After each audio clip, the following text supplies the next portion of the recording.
সেদিন ছিল সঞ্জুক্তার বার্থডে। আর অফিসে আমাদের বার্থডে মানেই যেন খুব মজা করে থাকি আমরা। রাধে রাধে বন্ধুরা, আমি শান্তনু কলকাতা থেকে চলে এসেছি আরও একটা নতুন ভিডিও নিয়ে। কেমন আছো তোমরা সবাই? আমার নতুন একটা ভিডিওতে তোমাদের সবাইকে ওয়েলকাম জানাই। আশা করি তোমরাও ভালো আছো আর সুস্থ আছো। বড়দের অনেক প্রণাম এবং ছোটদের অনেক অনেক ভালোবাসা। আর সন্ধেবেলায় আমরা আফটার অফিস কেক কাটিং করে থাকি, সেটা তোমরা এতদিনে হয়তো অনেকেই জেনে গেছো। তবে মিয়া আমরিতে কেক অর্ডার দিয়ে এসেছিলাম সকাল সকাল, আর যখন আনতে গেলাম দেখলাম একটা ব্লান্ডার করে দিয়েছে। ওর নাম সঞ্জুক্তা, আর দেখো ভুলভাল স্পেলিং লিখে দিয়েছে।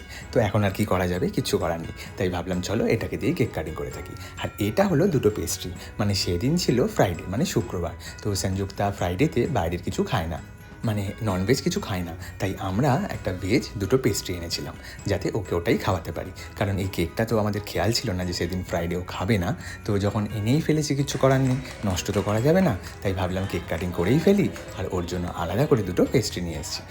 যারা যারা অফিসে আসেনি সেদিনকার সবাইকে আমরা ভিডিও কলে অ্যাটেন্ড করেছিলাম, আর সবাই মিলে ওর সাথে কেক কাটিং করেছিলাম। আর দেখতেই পাচ্ছ কতটা খুশি। আর সেদিন ওকে খুবই মিষ্টি লাগছিল। আর কেমন লাগছিল ওকে তোমরা কিন্তু অবশ্যই কমেন্ট একবার জানিও। কেক কাটিংয়ের পর ও সবাইকে কেক খাইয়ে দিচ্ছিল। তো আমরা ওর সাথে একটু মজা করছিলাম, ভিডিও কলে সবাই কথা বলছিল যারা আসেনি। তো আমরা তো জানোই সবাই একসাথে থাকলে কতটা এনজয় করে থাকি। দেন একে একে সবাইকেও কেক খাইয়ে দিচ্ছিল, আর আমরা ওকে কেক খাইয়ে দিয়েছিলাম। আর যেমনটা আমি প্রতিবারই বলে থাকি, এই সব দিনগুলো কিন্তু খুবই স্পেশাল হয়। আর বছরে যেহেতু একদিন আসে, আমরা সবাই চেষ্টা করি সেই দিনটাকে তাকে ভালোভাবে স্পেশাল ফিল করবানোর। তবে জীবন কিন্তু খুবই ছোট, তাই কখন কি হয় না হয় সেটা তো বলা যায় না। তাই প্রতিটা মুহূর্ত আমাদের এনজয় করতে হবে। আর যেহেতু আমরা কর্মসূত্রে সবাই এক জায়গায় হয়েছি, তো আমরা হয়তো ভবিষ্যতে হতেও পারি যে আমরা এই অফিস ছেড়ে অন্য জায়গায় জয়েন করতে পারি। তাই তখন দেখা হবে কি হবে না, অবশ্য মনের টান থাকলে কিন্তু নিশ্চয়ই দেখা হবে। তো যদি দেখা নাও হয়, তাই এখন আমরা যেই মুহূর্তে আছি সেই সময়টা আমরা এনজয় করে নিই। আর তোমরা তো জানোই আমরা কতটা ফটো ভিডিও অ্যাডিক্টেড। মানে যখন সবাই একসাথে থাকি তখন প্রচুর পরিমাণে আমরা সেলফি তুলি, তোমাদের সাথে শেয়ার করব বলে ভিডিও করে থাকি। এই একসাথে আমাদের থাকার মুহূর্তগুলোই সারা জীবন থেকে যাবে, আমরা একসাথে থাকি আর না থাকি। আর বন্ধু ছাড়া জীবন একদমই বৃথা। কি ঠিক বললাম তো? আমাদের সবার জীবনেই কম বেশি বন্ধু আছে। আর এই বন্ধুত্ব যারা জানে, যারা বোঝে, তারা বন্ধুত্বটাকে বাঁচিয়ে রাখারও ক্ষমতা রাখে। দেখো, আমি মনে করি মানুষ চাইলে সবই পারে, আর যদি না চায় তাহলে কিচ্ছুই সে করতে পারবে না। কেন কি নিজের ইচ্ছাটাই সবচেয়ে বড় ইচ্ছা। জীবনে এগিয়ে যেতে গেলে নিজের ইচ্ছাটা সবচেয়ে আগে। নিজের আত্মবিশ্বাস আর একাগ্রতা আমাদের এগিয়ে নিয়ে যেতে সাহায্য করবে। আর আমাদের জীবনে সবাইকেই কোনো না কোনো লক্ষ্যে পৌঁছাতে হবে। আমাদের ভগবান এই পৃথিবীতে এনেছে সুন্দর জীবনটাকে উপভোগ করার জন্য। তাই তোমরাও তোমাদের কাছের মানুষ বা কাছের বন্ধুকে একদম আগলে রেখো, কখনো দূরে যেতে দিও না।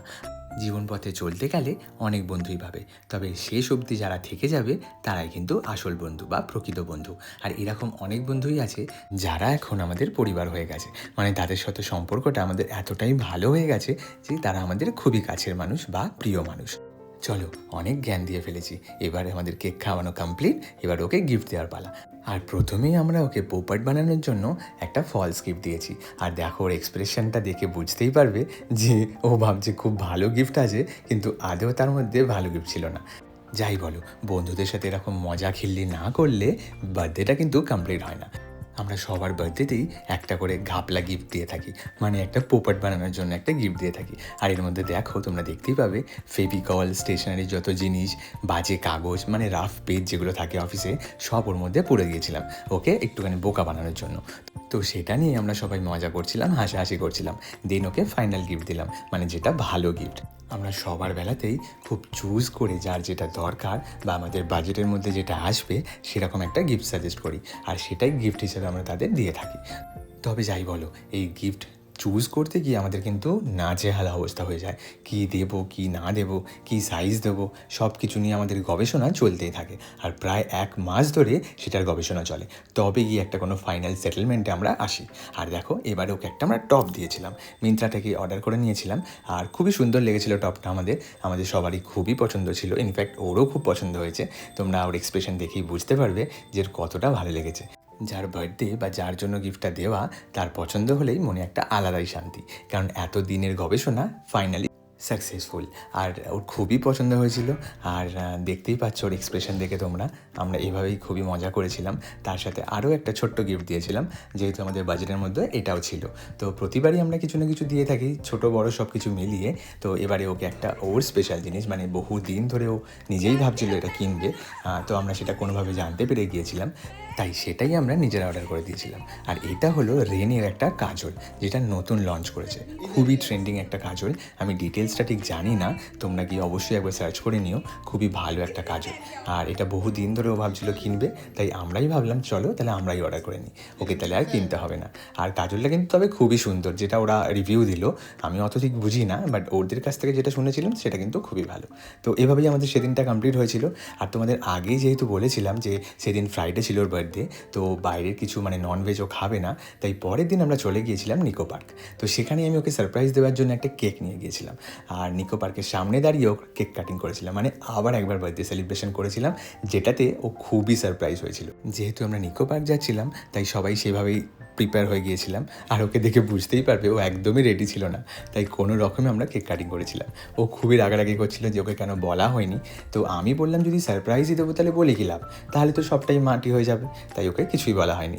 তো এভাবেই আমরা পুরো বার্থডে সেলিব্রেশনটা বা বার্থডে জার্নিটা কমপ্লিট করেছিলাম। কেমন লাগলো তোমাদের অবশ্যই কিন্তু একবার কমেন্টে জানিও, আশা করি তোমাদের ভালো লেগেছে। যদি ভালো লেগে থাকে অবশ্যই একবার লাইক অ্যান্ড কমেন্ট করে দিও, তাতেও আমার উৎসাহ আরও বাড়বে এবং আমি আরও ভালো ভিডিও তোমাদের উপস্থাপন করার চেষ্টা করব। তো ওর বার্থডেটা আমরা খুব সুন্দরভাবে এইভাবেই সেলিব্রেট করেছিলাম। তোমরা কিন্তু অবশ্যই কমেন্টে একবার জানিয়ে দিও কেমন লাগলো তোমাদের। দেখা হচ্ছে নতুন কোনো ভিডিওতে। সবাই ভালো থেকো, সুস্থ থেকো, সাবধানে থেকো, অ্যান্ড কিপ স্মাইলিং।